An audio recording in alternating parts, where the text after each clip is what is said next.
आज मांग संख्या 26 पे बोलने का अवसर दिया, उसके लिए धन्यवाद।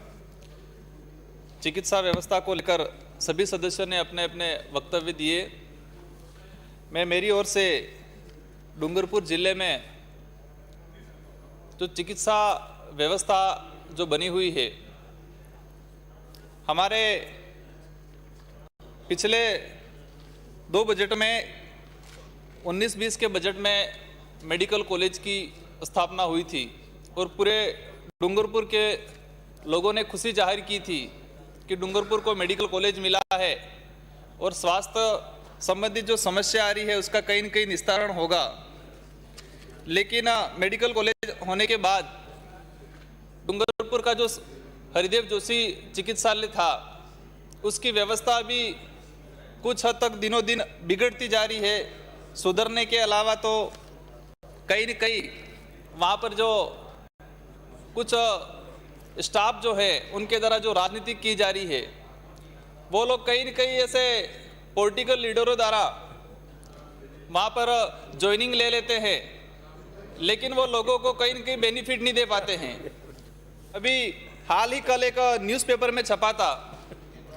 कि वहाँ पर जो जितनी जांचें की जा रही है फ्री में और जो दवाइयाँ फ्री में देनी चाहिए वहाँ पर नहीं मिल रही है और लोगों को मजबूर होना पड़ रहा है कि वो प्राइवेट जो बाहर क्लिनिक लगे हुए हैं इन क्लिनिकों पे जाके उनको पैसे दे के जो दवाइयाँ खरीदनी पड़ रही है। पूरा ये आदिवासी बाहुल्य क्षेत्र आता है, वो सारे जो APL BPL परिवार से आते हैं वो कहीं न कहीं गरीब परिवार से है, लेकिन वहाँ पर ऐसा जो सिस्टम बना रखा है कि उस सिस्टम के तहत जो फ्री में जो दवाइयाँ मिलनी चाहिए, जो जितनी फ्री में जो जांचें होनी चाहिए वो फ्री में नहीं हो रही है। कहीं न कहीं वो भ्रष्टाचार झलक रहा है। पिछली बार ये भी हुआ था कि कई ऐसी जो बड़ी मशीनें थी उन मशीनें खराब थी और कई हमारे पॉलिटिकल लीडरों द्वारा उसका उद्घाटन भी करा दिया गया था। माननीय सभापति महोदय, मेडिकल कॉलेज में अस्थायी कर्मचारी लगे हुए हैं UTB पे और वो डूंगरपुर जिले के हैं लगभग, लेकिन उन कर्मचारियों को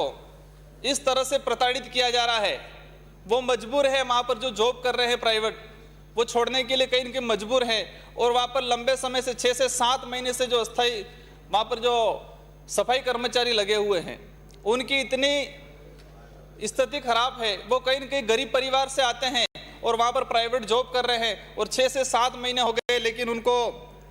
अभी तक भुगतान नहीं किया गया है। माननीय सभापति महोदय, डूंगरपुर जिले के अधिकतर लोग गुजरात जाते हैं अपनी इलाज कराने के लिए और वहाँ पर जो हीमोग्लोबिन है अधिकतर महिलाओं में देखा जाए तो 6, 7, 8 का हीमोग्लोबिन है और वो लोग कहीं न कहीं गुजरात जाते हैं। मतलब राजस्थान का जो सिस्टम है, हमारी जो चिकित्सा व्यवस्था है उन पे उन लोगों को कहीं न कहीं भरोसा नहीं है क्योंकि हम लोग उनको इसके अनुरूप सुविधा नहीं दे पा रहे हैं। हमारे ये PHC है डूंगर सारण, वो गुजरात बॉर्डर पे है, वहाँ कुछ भी होता है तो उनको रेफर कर दिया जाता है गुजरात में। बॉर्डर के आसपास जितनी PHC CHC है उन सभी PHC CHC वाले जो डॉक्टर स्टाफ लगा हुआ है और गुजरात में जो प्राइवेट हॉस्पिटल चलते हैं उनका कॉन्टेक्ट रहता है और वो लोग यहाँ से सीधा उस हॉस्पिटल का नाम और वहाँ के डॉक्टर का नाम लिख के उनको रेफर कर दिया जाता है। तो ये जो भ्रष्टाचार जो चल रहा है इसको कहीं न कहीं बंद कराया जाए। माननीय सभापति महोदय, ये जो हमारे इलाके में फ्लोराइड युक्त तो पानी रहता है और वह छोटा बच्चा होता है उस समय से लेके मतलब 5-6 साल का हो जाए उस समय से उसके दांतों में दिक्कत आना शुरू हो जाती है। तो मैं आपके माध्यम से मंत्री महोदय से निवेदन करूंगा कि डूंगरपुर में डेंटल डॉक्टरों की व्यवस्था की जाए क्योंकि आज तक कोई भी वहाँ पर डेंटल डॉक्टर नहीं है। माननीय सभापति महोदय, ये जो निजी मेडिकल कॉलेजों में जो बढ़ती फीस, अभी जो वर्तमान स्थिति में जो बढ़ रही है फीस, हमारे यहाँ पर जो उदयपुर में गीतांजलि मेडिकल कॉलेज ये स्टार्ट हुआ 2008 में, मतलब उसकी जो स्टार्टिंग फीस थी 1,95,000, लेकिन वर्तमान में इसकी फीस चल रही है 17 लाख। मतलब 10 से 12 साल में इतनी फीस बढ़ गई है। यही स्थिति सभी मेडिकल कॉलेजों में, पैसिफिक मेडिकल कॉलेज उसका स्टार्टिंग जो फीस थी 8 लाख और वर्तमान में फीस ले रहे हैं 18 लाख। तो ऐसी व्यवस्था बनाई जाए, गवर्नमेंट कहीं न कहीं ऐसा इन्वॉल्व हो कि जो प्राइवेट मेडिकल कॉलेज में जो फीस ली जा रही है उस फीस पे कहीं न कहीं रोक लगाई जाए और जो गरीब परिवार से जो बच्चा आता है उसको भी वहाँ एडमिशन लेने का अवसर प्रदान किया जाए। प्राइवेट मेडिकल कॉलेजों में एसटी एससी के जो बच्चे जाते हैं एडमिशन के लिए, उनके लिए भी अलग से कोटा होना चाहिए, उनके लिए भी वहाँ एक व्यवस्था होनी चाहिए। डूंगरपुर में मेडिकल कॉलेज खुला तो वहाँ पर जो आदिवासी बाहुल्य क्षेत्र के लड़के हैं उनको लगा था कि हमको यहाँ एडमिशन मिलेगा, लेकिन उन लोगों को वहाँ एडमिशन नहीं दिया जाता है। तो मैं आपके माध्यम से मांग करूँगा कि डूंगरपुर कॉलेज की जो कुल सीटें हैं उस सीटों में से 50% स्थानीय जो बच्चे हैं उनसे भरी जाए। माननीय सभापति महोदय, हमारा जो सिमलवाड़ा पीएचसी है वहाँ पर मैं अभी जो बेड क्षमता है इसके हिसाब से उन लोगों को सुविधा नहीं मिल रही है, तो मैं 20-25 बेड और बढ़ाने की मांग करूँगा। और वहाँ पर जो भ्रष्टाचार जो हो रहा है हरिदेव जोशी चिकित्सालय में और मेडिकल कॉलेज में, वहाँ एक दो ऐसे व्याख्याता लगे हुए हैं जो महाराष्ट्र से हैं।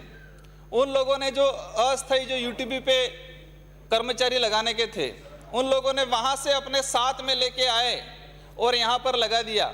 यहाँ पर जो नॉर्म्स बना हुआ है कि अस्थायी निवासी होना चाहिए, इसके बावजूद भी उन लोगों ने इतना फर्जीवाड़ा करके उनको किसी न किसी जगह का अस्थायीकरण वो करवा के उन लोगों ने वहाँ पर